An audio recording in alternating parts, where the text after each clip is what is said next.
오늘은 성숙한 신앙 12번째 시간, 이웃을 판단하는 너는 누구냐라는 제목으로 함께 말씀의 은혜를 나누겠습니다. 오늘 다룰 성경 본문은 야고보서 4장 11절과 12절 말씀입니다. 형제들아, 서로 비방하지 말라. 형제를 비방하는 자나 형제를 판단하는 자는 곧 율법을 비방하고 율법을 판단하는 것이라. 네가 만일 율법을 판단하면 율법의 준행자가 아니요 재판관이로다. 입법자와 재판관은 오직 한 분이시니 능히 구원하기도 하시며 멸하기도 하시느니라. 너는 누구이기에 이웃을 판단하느냐. 아멘. 오늘 말씀은 이 말에 관련된 말씀인데요. 우리는 그 말에 대해서 야고보서 1장을 연구하면서 또 3장을 연구하면서도 다뤘습니다. 그런데 이번에 4장에서 또 한 번 강조되고 있어요.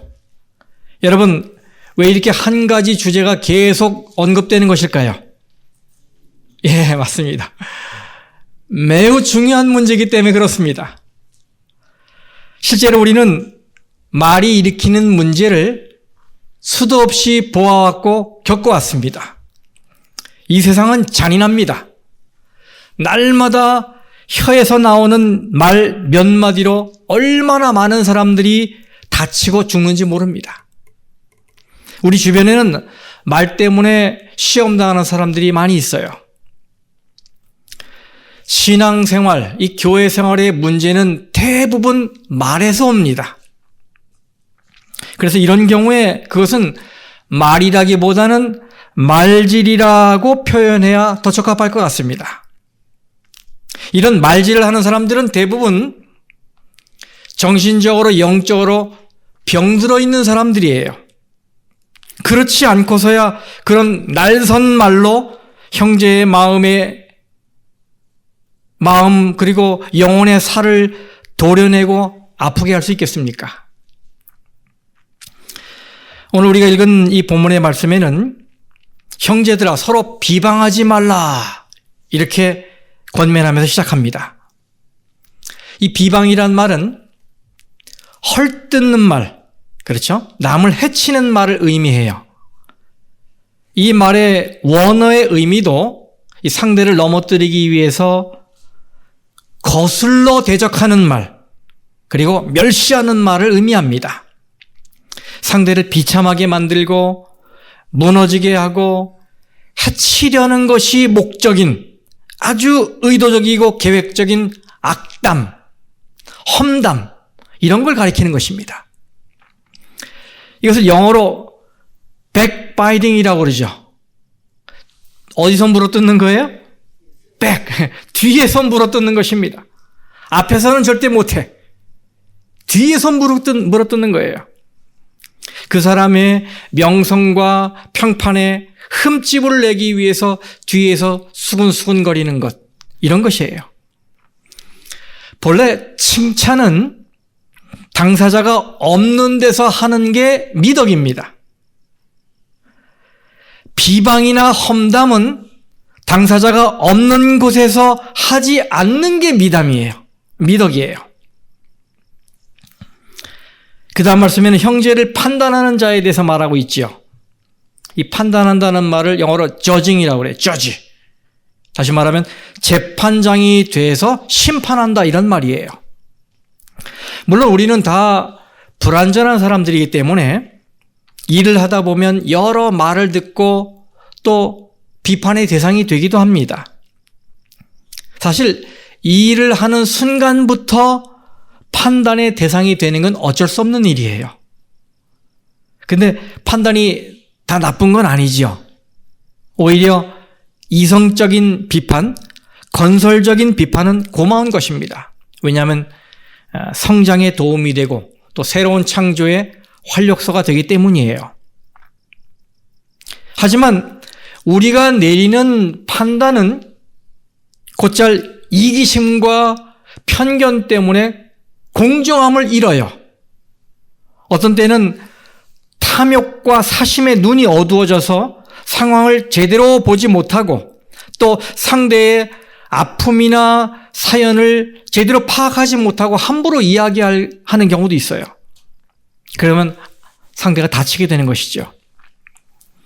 로마서 1장 30절에서 32절 말씀 보면 이방 세계의 악의 특성들이 쭉 나열되어 있는데 그 중에 하나가 바로 이 비방입니다. 비방.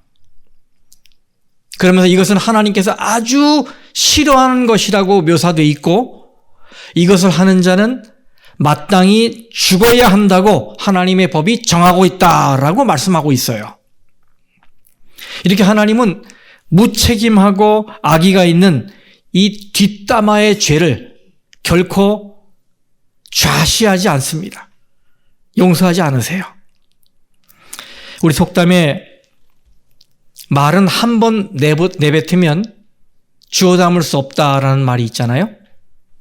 우리는 깊은 생각 없이 내뱉은 어떤 말이 그 누군가에게 큰 아픔이 되고 씻을 수 없는 상처가 된다는 것을 알 필요가 있어요. 그럼 여러분, 야고보는 남을 이러쿵저러쿵 판단하고 비방해서는 안 되는 이유에 대해서 뭐라고 얘기하고 있습니까? 본문에 우리가 비방하는 삶을 살아서는 안 되는 이유 몇 가지가 나와요. 첫 번째 뭡니까? 비방하는 대상이 우리의 형제이기 때문이에요. 11절에 말하고 있죠. 형제들아, 서로 비방하지 말라. 형제를 비방하는 자나 형제를 판단하는 자는 곧 율법을 비방하고 율법을 판단하는 것이라. 이렇게 말씀하셨어요. 여러분, 이 말씀에 자세히 보면 형제라는 말이 3번 나옵니다. 그렇죠? 형제라는 말이 3번 나와요. 형제들아, 형제를 비방하는 자나 형제를 판단하는 자는 이렇게 말하고 있어요. 이 신약 성경에 표현된 이 형제라는 단어를 분석해 보면 참 재밌기도 하고 의미심장합니다. 이 형제라는 말을 헬라어로 아델포스라고 그러거든요. 아델포스. 이 아델포스라는 말은 아라는 말하고 델푸스라는 말이 합쳐진 말이에요. 근데 아라는 말은 같은, 동일한 이런 뜻이고 델푸스라는 말은 어머니의 자궁, 태를 말하는 것입니다. 그래서 성경적으로 형제는 같은 태에서 나온 자, 어머니의 태에 의해 서로 연결된 자라는 의미를 가지고 있어요. 여러분, 얼마나 친밀감을 느끼게 하는 단어입니까? 같은 배에서 나왔다. 그걸 우리말로 뭐라고 그래요? 혈육이라고 그러죠. 혈육. 그죠? 피는 물보다 진하다. 이런 말이 있어요. 형제는 그렇게 가까운 사람입니다. 어머니의 태로 서로 연결된 사람들.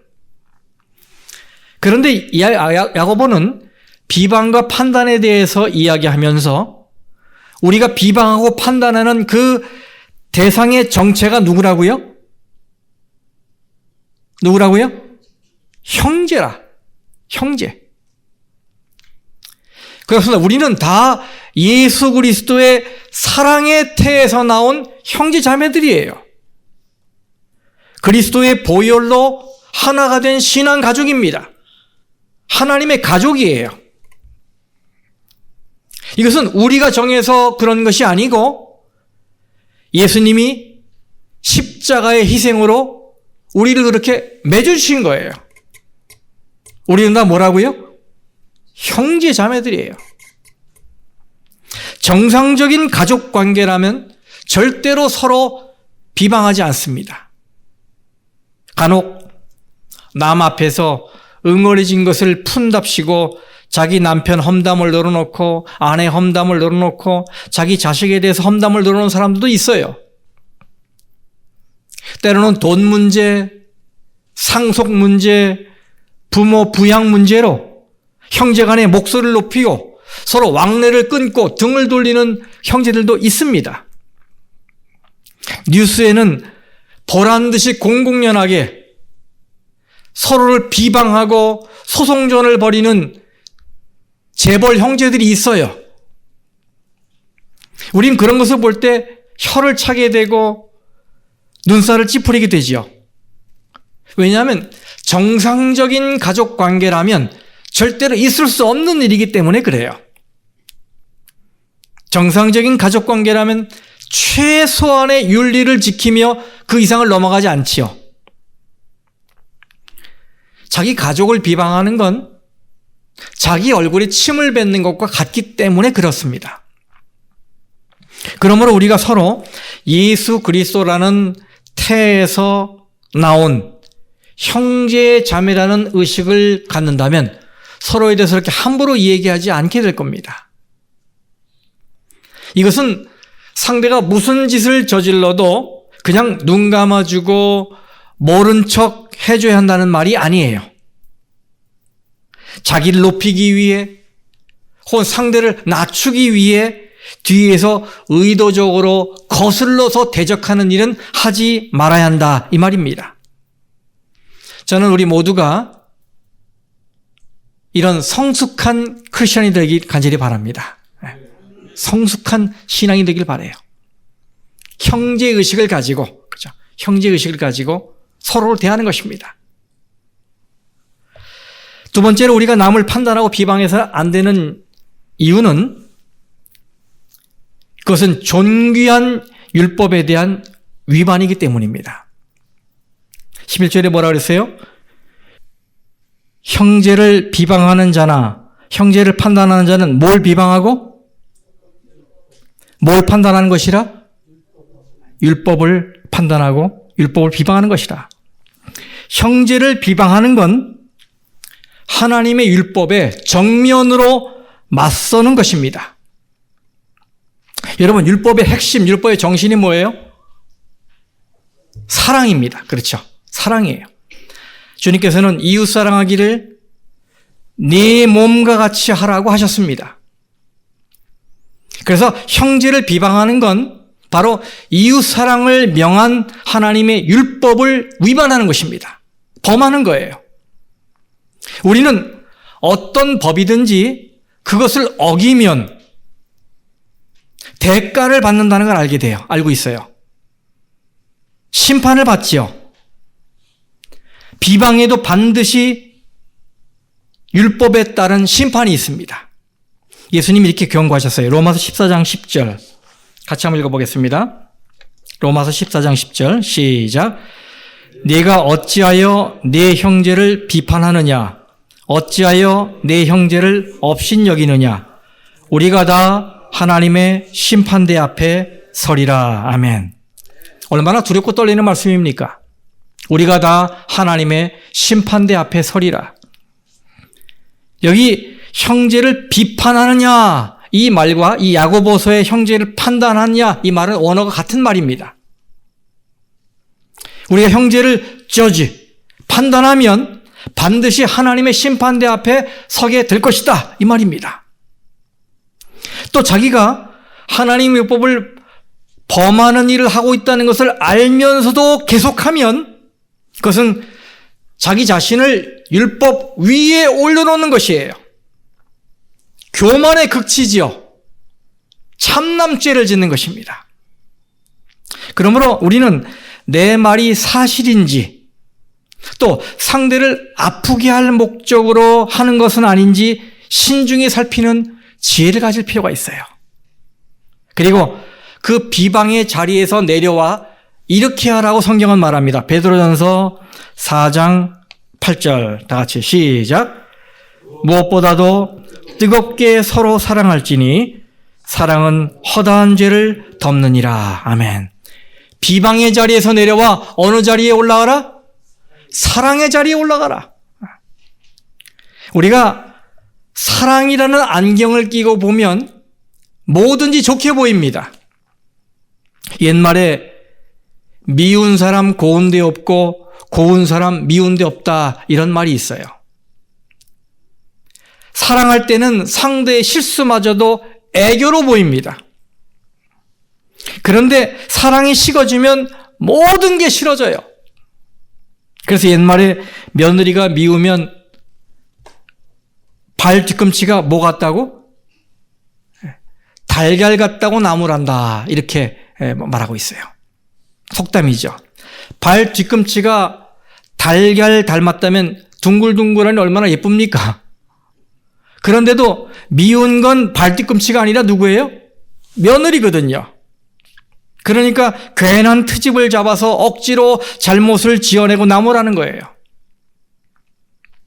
좋아하면 뭐든지 좋게 보이고 미워하면 뭐든지 밉게 보여요. 이렇게 우리는 선입견과 변덕스러운 감정에 이끌리며 살아갑니다. 좋아하다가도 미워해요. 그렇죠? 그래서 우리는 우리 눈에 좋은 대로 사람을 봐서는 안 됩니다. 믿을 수 없는 거예요. 우리 눈은. 우리는 하나님의 말씀, 이 율법의 정신을 가지고 사람을 대해야 돼요. 사랑과 긍휼의 안경을 끼고 사람을 볼 필요가 있어요. 복음교육자 479쪽에 있는 말씀입니다. 같이 한번 보겠습니다. 열심히 있는 일꾼들은 남의 잘못을 생각할 겨를이 없다. 여러분, 남의 잘못을 생각하는 사람은 뭘 하는 사람이에요? 열심히 일을 안 하는 사람들이에요. 그런 것 같아요, 보니까. 남을 악평하는 것은 이중적인 저주가 되며, 자, 무슨 이중적인 저주인가 보세요. 듣는 사람보다 말하는 사람에게 더욱 많은 저주가 내린다. 다른 사람의 악행을 살핌으로 인해 그 살피는 자의 안에 또한 악이 자라게 되며, 우리가 다른 사람의 잘못을 깊이 생각하면 우리도 그와 같은 형상으로 변화된다. 상대의 잘못을 캐내려고 하니까 그 생각하다 보면 우리 마음이 그렇게 변한다는 거예요. 그러나 우리가 예수님을 바라보고 그의 사랑과 그 성품의 완전하심을 이야기하면 우리도 예수님과 같은 형상으로 변화하게 된다. 아멘. 우리가 뭘 생각하느냐에 따라서 우리가 변하는데 상대의 흠을 잡으려고 애쓰다 보면 그렇게 우리가 변하게 되는 거예요. 그러나 예수님의 사랑으로 우리가 사랑을 명상하고 사랑으로 대하려고 하면 우리 마음이 또 그렇게 바뀌는 것입니다. 판단하거나 험담을 하게 되면 듣는 사람보다 말하는 사람에게 더 큰 저주가 된다. 굉장히 심각한 얘기죠. 다른 사람의 잘못을 깊이 생각하면 우리도 그와 같은 형상으로 변화된다. 참 의미심장한 말씀입니다. 부디 이 말씀을 실천해서 성숙한 신앙인들이 되시기를 간절히 바라겠습니다. 두 번째, 우리가 남을 판단하고 비방해서는 안 되는 이유가 있습니다. 바로 내가 하나님의 자리에 앉는 것이기 때문이에요. 내가 하나님의 자리에 앉는 것이에요. 하나님의 주권에 대한 침해라는 말이에요. 누가 누구를 비방하고 판단하는 말입니까? 사람을 판단하시는 분은 오직 누구밖에 없어요? 네, 하나님밖에 없어요. 하나님만이 그 자격이 있으세요. 만일 우리가 다른 사람을 판단하게 되면 우리는 우리 자신을 하나님 위치에 올려놓는 것이 되는 거예요. 완전한 신성모독이죠. 그래서 야고보는 말합니다. 입법자와 재판관은 오직 한 분이시니 능히 구원하기도 하시며 멸하기도 하시느니라. 너는 누구이기에 이웃을 판단하느냐? 이렇게 말씀하셨어요. 이 말씀을 문자적으로 번역하면 다른 사람을 판단하는 너는 누구냐? 이 말이에요. 우리는 이웃을 판단하는 것이 그렇게 중요한 문제거리가 아니지 않느냐 이런 생각을 가져요. 하지만 성경은 그것을 죄 중에 가장 악한 죄로 간주합니다. 왜냐하면 그것은 존귀한 율법의 위반일 뿐만 아니라 하나님의 주권에 대한 침해이기 때문에 그래요. 자기 자신을 하나님 위치에 올려놓은 것이기 때문에 그렇습니다. 여기 판단이라는 말은 언어로 크리노라고 하는데요. 이 말은 확정하여 심판한다 이런 말이에요. 같은 단어가 로마서 2장 1절에 3절에 쓰였어요. 남을 판단하는 사람아, 3절에 네가 하나님의 심판을 피할 줄로 생각하느냐. 여기 판단한다라는 이 크리노라는 말의 명사형이 바로 크리마, 심판이에요. 다시 말하면 판단하는 일이 하나님의 최후 심판과 같은 의미로 사용되고 있는 거예요. 그래서 남을 판단하고 비판하는 사람은 똑같이 하나님의 최후의 심판을 받게 될 것이다. 이런 말인 것입니다. 그러므로 우리는 다른 사람을 확정하여 판단하면 안 돼요. 예를 들어서 저 사람은 이래서 안 되고 저 사람은 저래서 틀렸어. 이렇게 단정 지으며 판단하게 되면 이것은 마치 판사가 죄인의 형을 확정하고 선고하듯이 우리가 재판이 되어 형제를 규정짓는 것이 되는 것입니다. 이런 자에게 하나님의 심판이 임한다 이 말이에요. 왜? 월권했으니까. 하나님만 하실 수 있는 일을 가로챘으니까. 미국 사람들은 말을 할 때 자기의 판단을 강하게 내세우지 않더라고요. 습관적으로 자기가 분명하게 생각하는 것까지도 앞에 말에 I think 이렇게 붙여요. 내가 생각하기에는 나는 이렇게 생각하지만 이 생각은 다른 사람의 생각과 다를 수 있습니다. 이렇게 여지를 주는 거죠. 내 생각은 이렇지만 내 생각이 모든 사람에게 모든 정황에 다 맞는 것은 아닐 수 있습니다. 이렇게 여지를 주는 거 아니겠습니까? I think 이게. 그러므로 우리는 우리의 판단이 언제나 옳다, 바르다는 생각에서 자유로울 필요가 있어요. 제가 한국 신문을 보니까 이런 제목의 기사가 있었어요. 형사사건 판사 따라 형량차 많다. 여러분 제목만 들어도 무슨 내용인지 아시겠죠? 그렇습니다. 재판 과정에서 판사의 재량권이 많기 때문에 판사가 어떤 사람이냐에 따라서 형량이 두세 배 차이가 난다는 거예요. 개인의 선호에 따라서 그 사람의 가치에 따라서 형량이 달라지는 거예요. 말 그대로 누구 맘대로란 얘기예요? 판사 맘대로란 얘기예요. 판사 맘대로. A라는 판사에게는 1년인데 B라는 판사에게는 10년이 될 수가 있는 거예요. 형량이. 그래서 옛날 그리스에서는 재판을 할 때 피고인을 보지 않고 재판을 했다는 기록이 있어요. 피고인의 얼굴을 재판관이 못 보게 하는 거예요. 보면 선입견을 갖게 되기 때문에. 일리가 있는 얘기예요. 이렇게 남을 판단하는 것이 어려운 일입니다. 그래서 사실 우리는 남을 이렇다 저렇다 판단할 만큼 깨끗한 사람들이 아닙니다. 마태복음 7장에 보면 티하고 들보의 세기의 대결이 나와요. 형제의 눈을 보니까 티가 있어요. 그래서 티를 빼시오 라고 말합니다. 이거는 친절이지 악담은 아닙니다. 왜? 티 있는 걸 빼라고 한 거니까. 그런데 문제는 자기 눈 속에는 뭐가 있는데? 들보가 있는데 상대 눈 속에 티를 빼라고 달라드는 건 이게 문제란 얘기예요.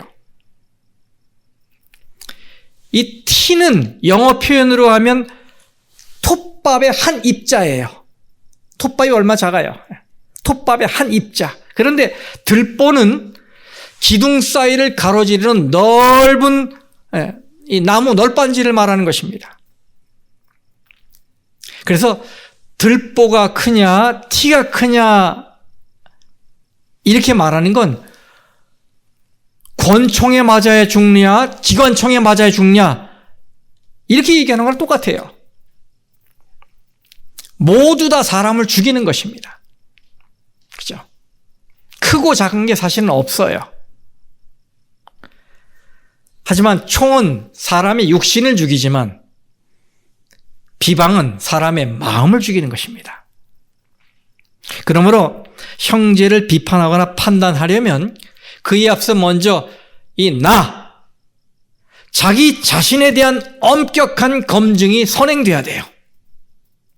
우리는 남에 대해서 이렇게 함부로 얘기할 만큼 완전하거나 깨끗한 사람이 아니기 때문에 그렇습니다. 그리고 비판을 해야 할 때는 반드시 공의에 입각해야 돼요. 누구나 인정이 되는 그 기준으로 얘기해야 됩니다.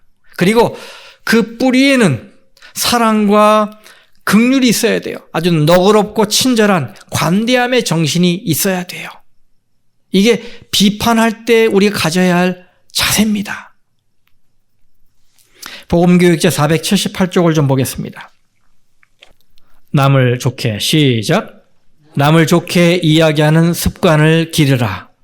그대와 교제하는 사람들의 좋은 점들을 생각하고 할 수 있는 대로 잘못과 결점을 보지 않도록 하라. 어떤 사람의 언행에 대해서 말할 때에는 그 사람의 생애와 성품 가운데서 칭찬할 만한 점들을 말하라. 항상 감사하는 정신을 기르며 우리를 위하여 돌아가시도록 그리스도를 내어주신 그분의 놀라운 사랑을 인하여 하나님을 찬양하라.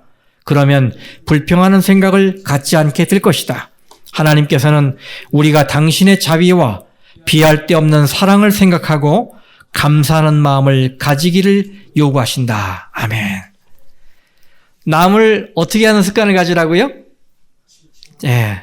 좋게 이야기하는 습관을 가지라. 참 쉽지 않지만 노력해야 되겠어요, 우리가. 그죠?